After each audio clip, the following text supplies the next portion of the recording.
जरा कल्पना करने की कोशिश करते हैं कि एक ऐसा परिवार है जिसने भारी गरीबी, कर्ज और न जाने कितने बड़े-बड़े संकटों का सामना किया। बिल्कुल। लेकिन फिर भी वो मजबूती से खड़ा रहा। और फिर एक दिन, मतलब महज 250 ग्राम यानी एक पाव घी को लेकर हुई एक मामूली सी बहस उस पूरे परिवार को हमेशा के लिए बिखरने के कगार पर ला खड़ी करती है। सुनने में ये किसी मजाक या बेतुकी बात जैसा लग सकता है। बिल्कुल। कोई भी सोच सकता है कि क्या सच में महज एक पाव घी किसी परिवार को तोड़ सकता है? मतलब सीरियसली। हाँ, पर अगर हम मानव मनोविज्ञान को जरा गहराई से देखें तो ऐसा अक्सर होता है। सही कहा। तो आज की हमारी इस गहन चर्चा का जो स्रोत है वो मुंशी प्रेमचंद की मशहूर कहानी बड़े घर की बेटी है। लेकिन आज का हमारा लक्ष्य किसी पुरानी कहानी का महज सारांश सुनना नहीं है। इस चर्चा का असल मिशन ये डिकोड करना है कि कैसे इंसानी अहंकार, अचानक उठी भूख और जो दबी हुई पारिवारिक कुंठाएं होती है ना, वो मिलकर एक ऐसा विस्फोटक मिश्रण तैयार करती हैं जो किसी भी मजबूत रिश्ते को पल भर में राख कर सकता है। तो चलिए इसे थोड़ा विस्तार से समझते हैं। ये वाकई एक बहुत ही दिलचस्प और जटिल विषय है। मैं कहूँगी कि अक्सर हम मानते हैं कि पुरानी कहानियाँ केवल उस दौर तक सीमित होती हैं, लेकिन जब हम इस स्रोत सामग्री के केंद्र में जाते हैं तो पता चलता है कि इसमें संयुक्त परिवार यानी जॉइंट फैमिली के भीतर चलने वाली सत्ता की जो राजनीति है वो आज के आधुनिक जीवन में भी उतनी ही प्रासंगिक है। हाँ बिल्कुल, माइंडसेट तो वही रहता है। एकदम सही। जब एक घर में कई अलग अलग विचारों वाले लोग रहते हैं तो तनाव कैसे पनपता है और कैसे छोटी छोटी बातें किसी गहरे मनोवैज्ञानिक असुरक्षा को ट्रिगर कर देती हैं, ये समझना बहुत जरूरी है। तो इस तनाव की जड़ों तक पहुंचने के लिए सबसे पहले उस जमीन को समझना होगा जहां ये कहानी घट रही है। हमारे सामने गौरीपुर गांव है और वहां के एक जमींदार हैं बेनी माधो सिंह जी। अब यहाँ इस जमींदारी की जो आर्थिक स्थिति है वो अपने आप में एक बहुत बड़ा मनोवैज्ञानिक संकेत है। मतलब एक समय था जब इनके दादा परदादा के दरवाजे पर असली हाथी झूमता था। अरे वाह। हाँ, गांव का पक्का तालाब और मंदिर इनकी भव्यता के जीते जागते सबूत थे। लेकिन वर्तमान हालात बिल्कुल उलट चुके हैं। वकीलों के चक्कर और कानूनी मुकदमों में अपनी आधी से ज्यादा संपत्ति लुटाने के बाद बेनी माधव सिंह की सालाना आय अब महज 1000 रुपए रह गई है। और हाथी की जगह अब किसने ले लिया? किसने? महज एक बूढ़ी अस्थि पंजर जैसी भैंस ने। ओहो। हाँ, हालांकि वो दूध काफी देती है, इसलिए घर का कोई न कोई सदस्य हमेशा उसकी सेवा में लगा रहता है। पर इस भैंस और हाथी का जो अंतर है वो केवल आर्थिक गिरावट नहीं दिखाता। तो और क्या दिखाता है? ये दिखाता है कि परिवार अपनी शान और शौकत खो चुका है, लेकिन उनका जो हैंगओवर है, मतलब जो एक जमींदार होने का भ्रम और ऐंठ है, वो अभी भी बाकी है। ये एक ऐसा परिवार है जो अतीत के गौरव और वर्तमान की कड़वी सच्चाई के बीच पूरी तरह से फंसा हुआ है। क्या बात है, बिल्कुल सही कहा आपने। और इस विरोधाभास का सबसे बड़ा उदाहरण इस परिवार का बड़ा बेटा श्रीकंठ सिंह है। स्रोत सामग्री में इस किरदार का जो विवरण है वो मुझे सच में सबसे ज्यादा चौंकाता है। वो कैसे? श्रीकंठ ने बड़ी मेहनत से बीए की डिग्री हासिल की है। अब उस दौर में बीए करना मतलब आधुनिक विचारों का प्रतीक होना चाहिए था, राइट? हाँ बिल्कुल, लोग ऐसे ही मानते थे। लेकिन यहाँ एकदम उल्टा है। वो अंग्रेजी सांचे में ढलने के बजाय पूरी तरह से पारंपरिक है। मतलब वो रामलीला में बड़े चाव से हिस्सा लेता है। उसे आधुनिक चिकित्सा पर नहीं बल्कि आयुर्वेद पर भारी भरोसा है।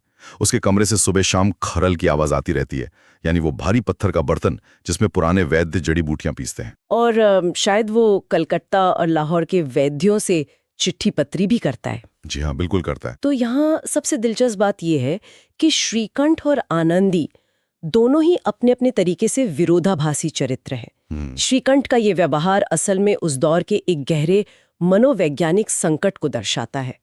थोड़ा और समझाइए। अक्सर जब इंसान नई और आधुनिक दुनिया के संपर्क में आता है तो उसे अपनी जड़ों के खोने का डर सताने लगता है। श्रीकंठ शायद बाहरी दुनिया की आधुनिकता से इतना डरा हुआ है कि वो अपने घर के भीतर हर पुरानी चीज, हर पुरानी परंपरा को पूरी कट्टरता से पकड़ कर रखना चाहता है। Make sense. इसीलिए वो संयुक्त परिवार का भी एक बहुत बड़ा और कट्टर समर्थक है। उसका दृढ़ विश्वास है कि परिवार को कभी टूटकर अलग नहीं होना चाहिए। और जो महिलाएं अलग घर बसाने की बात करती हैं वो उनका सबसे बड़ा आलोचक है। और दूसरी तरफ उसका छोटा भाई है लाल बिहारी सिंह। ये इंसान श्रीकंठ के बिल्कुल विपरीत ध्रुव पर खड़ा है। मतलब दोनों में जमीन आसमान का फर्क है। बिल्कुल। लाल बिहारी पूरी तरह से अनपढ़ है, एक गठीले बदन वाला जवान है जिसका इस बौद्धिक दुनिया से कोई लेना देना ही नहीं है। वो सुबह उठते ही भैंस का 2 सेर ताज़ा दूध पी जाता है और पहलवानी करता है। एकदम ठेठ देहाती जीवन। एकदम। और फिर इस अजीबोगरीब विरोधाभासी माहौल वाले घर में एंट्री होती है हमारी कहानी के मुख्य पात्र की, यानी श्रीकंठ की पत्नी आनंदी। आनंदी की पृष्ठभूमि इस घर की वास्तविकता से एकदम टकराती है। वो एक बहुत बड़े और अमीर तालुकदार भूप सिंह की बेटी है। हालांकि स्रोत सामग्री ये भी बताती है कि आनंदी के पिता पर 15-20 हजार का भारी कर्ज था, जो उस जमाने में एक बहुत बड़ी रकम थी। बहुत बड़ी रकम? हाँ। फिर भी आनंदी जिस माहौल में पली बड़ी है, वहाँ हाथी, शिकारी कुत्ते, बाज और झाड़ फानूस जैसी विलासिता की सारी चीजें मौजूद थीं। और यहीं पे एक बहुत ही दिलचस्प सवाल खड़ा होता है। मतलब आनंदी का इस सीधे साधे बल्कि कुछ हद तक गरीब देहाती घर में बिना किसी शिकायत के ढल जाना अपने आप में एक बहुत बड़ी रकम है। बिल्कुल है। इसे अगर हम आज के संदर्भ में समझें तो ये कुछ ऐसा है जैसे कोई इंसान जो जीवन भर किसी बहुत बड़े मल्टीनेशनल कॉर्पोरेट के आलीशान दफ्तर में काम करता रहा हो और अचानक उसे किसी छोटे से गांव के एक टूटे-फूटे स्टार्टअप में बिना सुविधाओं के काम करना पड़े और वो कभी उफ तक ना करे। क्या सटीक एनालॉजी दी आपने। है ना? जो लड़की मायके से रेशमी चप्पलें पहनकर आई थी, उसने जब देखा कि ससुराल के घर में न तो जमीन पर कोई पक्का फर्श है, न दीवारों पर तस्वीरें हैं, फिर भी उसने बिना किसी ड्रामे के इस माहौल को अपना लिया। ऐसा कैसे मुमकिन है? इसके पीछे आनंदी की एक बहुत ही उच्च स्तर की अनुकूलन क्षमता यानी अडेप्टेबिलिटी है। लोग अक्सर विलासिता को कमजोरी मान लेते हैं, लेकिन आनंदी के मामले में ऐसा नहीं है। सही कहा। ये जानना बहुत जरूरी है कि इंसान की असली ताकत ये नहीं होती कि वो सिर्फ सुख में रह सके, बल्कि ये होती है कि वो बदली हुई परिस्थितियों में खुद को कितनी जल्दी ढाल सकता है। आनंदी ने अपनी वास्तविकता को स्वीकार कर लिया था। लेकिन हम सब जानते हैं कि हर शांत ज्वालामुखी के अंदर एक दिन उबाल जरूर आता है, और इस कहानी में वो विस्फोट होता है बृहस्पतिवार के दिन। वो घी वाली घटना। बिल्कुल। लाल बिहारी दोपहर के समय बाहर से शिकार करके 2 चिड़िया लेकर आता है। वो बहुत भूखा है और आनंदी से तुरंत उस मांस को पकाने के लिए कहता है। और यहीं से उस पूरी दुर्घटना की नींव रखी जाती है जो इस परिवार को तोड़ने वाली है। जब आनंदी रसोई में वो मांस पकाने बैठती है तो वो देखती है कि हांडी में केवल 1 पाव यानी लगभग 250 ग्राम घी बचा है। अब आनंदी ठहरी बड़े घर की बेटी। उसने जिंदगी में कभी किफायत, कंजूसी या नाप तौल कर खाना बनाना नहीं सीखा था। हाँ, उसके लिए तो खाना मतलब भरपूर संसाधन। बिल्कुल।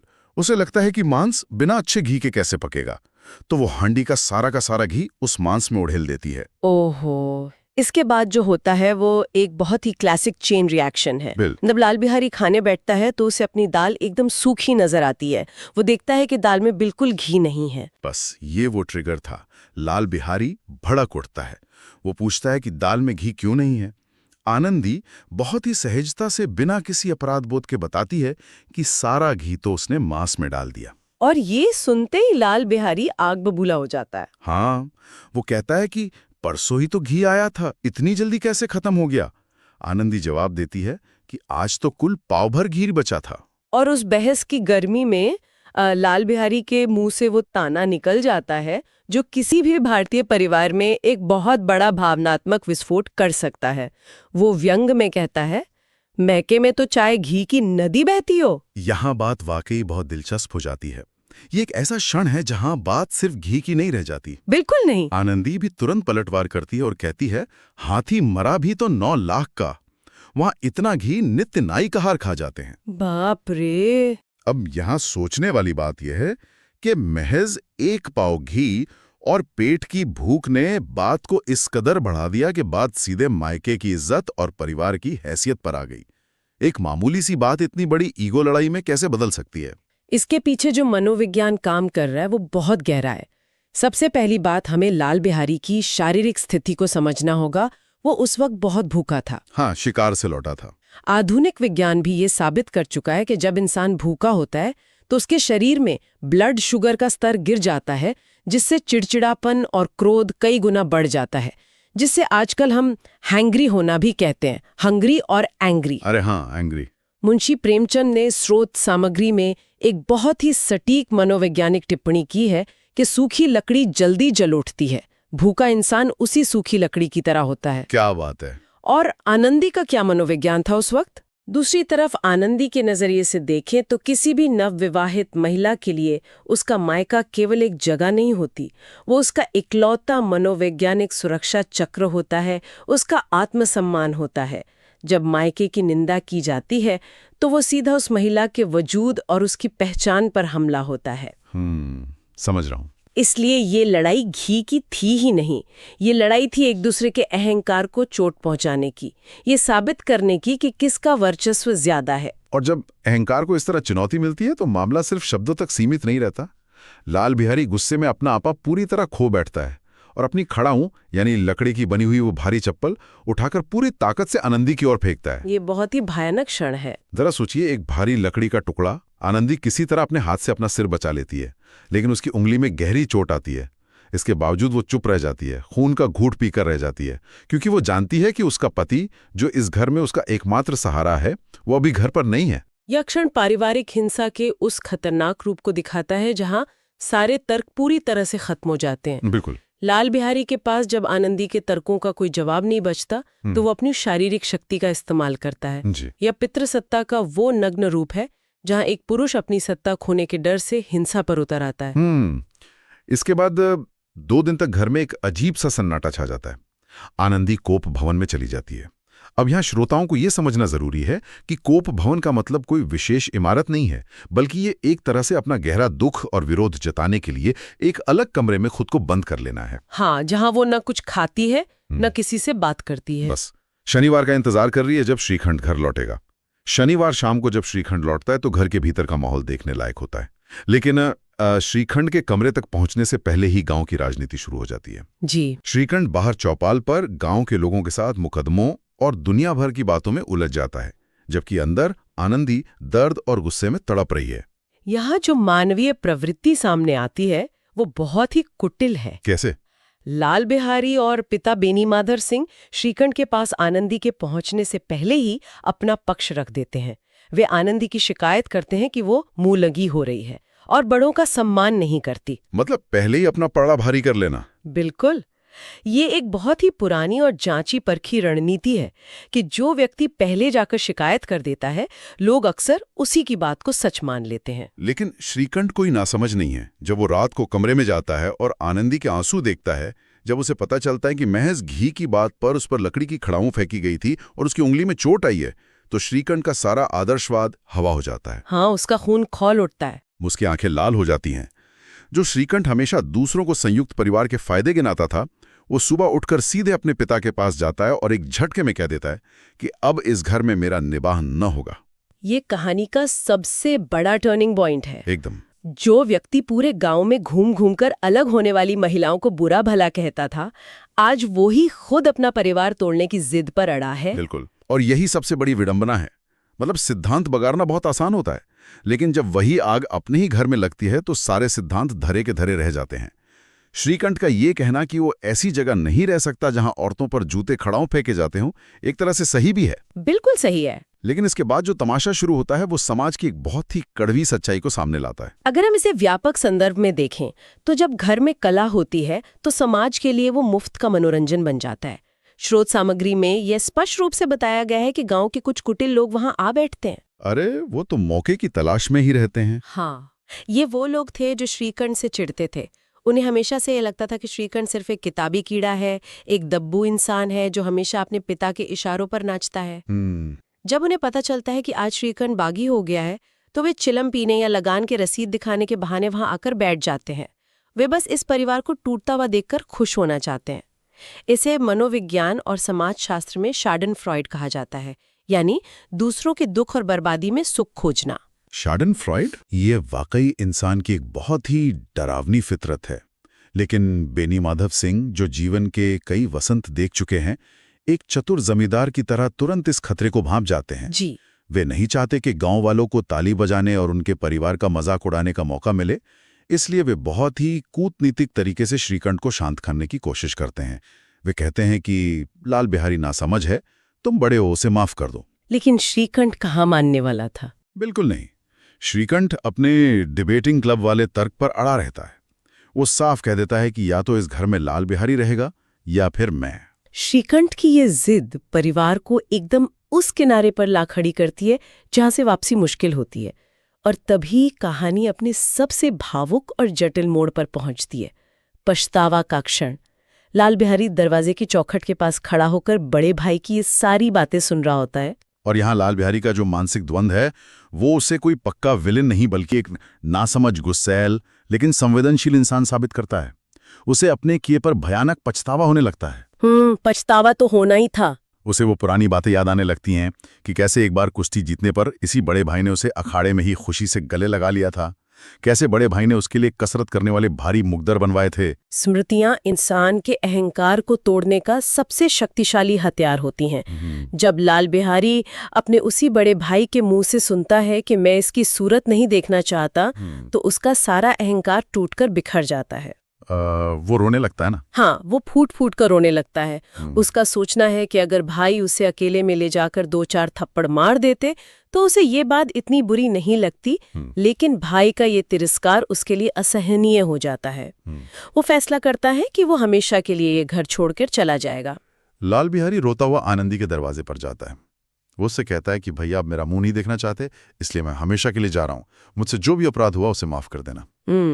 ये सुनकर आनंदी, जो पिछले 2 दिनों से गुस्से की आग में जल रही थी, उसका गुस्सा अचानक शांत हो जाता है। वो कमरे से बाहर निकलती है और लाल बिहारी को दरवाजे पर ही रोक लेती है। और यहाँ मुझे एक बहुत बड़ी समस्या नजर आती है।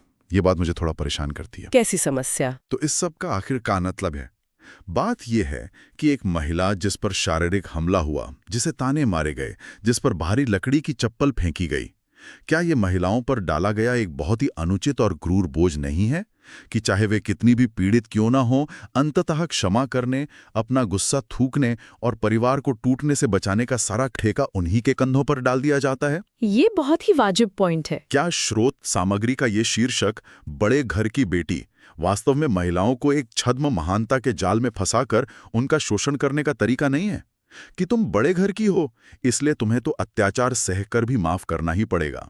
इससे एक अहम सवाल उठता है। ये एक बहुत ही तीखा और जरूरी सवाल है।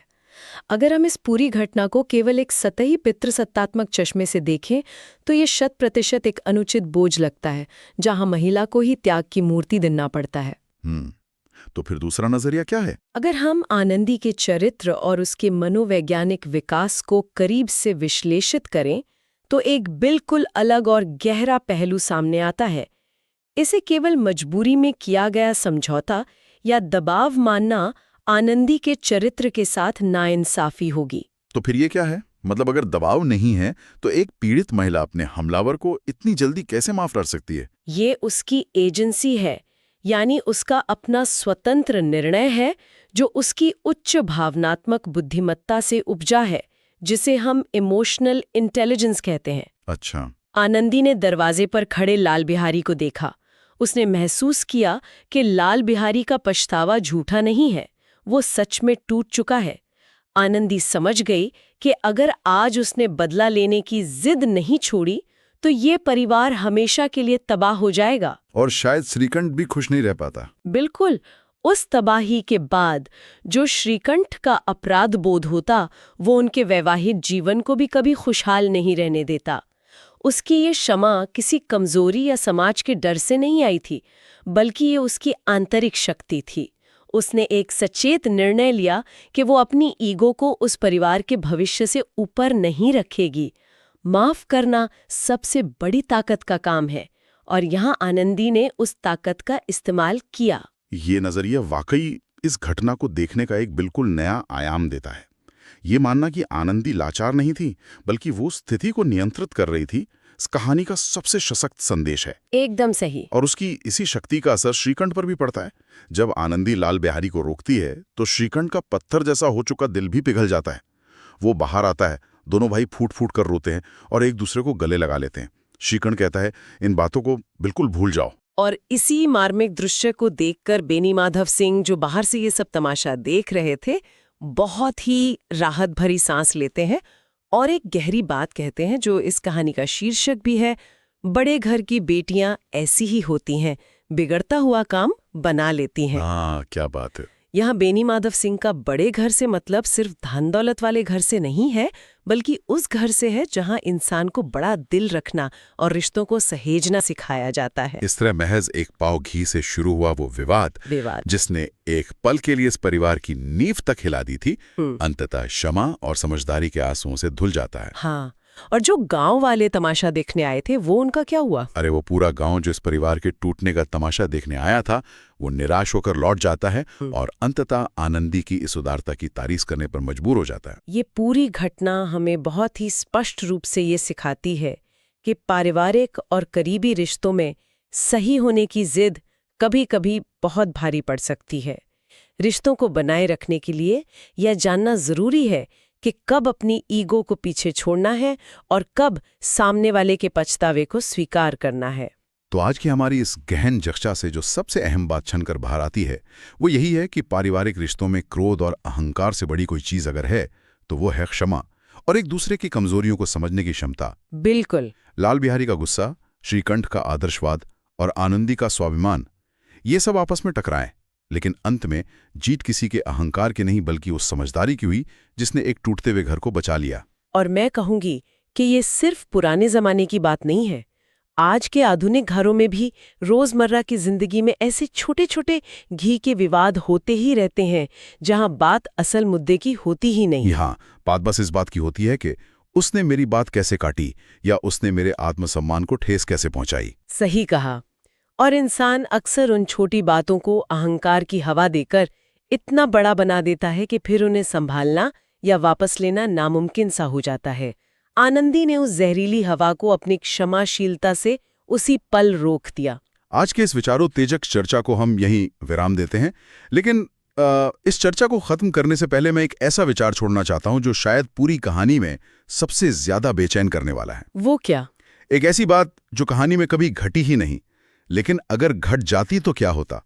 जरा सोचने वाली बात है, अगर श्रीखंड उस हफ्ते शनिवार को गौरीपुर गांव वापस ही ना आता। ओहो, तब तो। हाँ, मान लीजिए उसे शहर के किसी काम में कुछ और दिन लग जाते, तो क्या लाल बिहारी का वो क्षणिक अपराध बोध और आनंदी का उबलता हुआ गुस्सा समय के साथ खुद ही एक खामोश ठंडी सुलह में बदल जाता? या फिर बिना किसी संवाद के वो लंबी चुप्पी उस परिवार की नसों में एक ऐसा स्थायी जहर बनकर दौड़ने लगती जिसका भविष्य में कोई इलाज ही ना होता। ये तो सच में सोचने वाली बात है। कभी कभी बिना लड़ी गई लड़ाइयां लड़ी गई लड़ाइयों से ज्यादा खतरनाक होती हैं। इस पर विचार जरूर कीजिएगा। फिर मिलेंगे एक नई गहन चर्चा के साथ।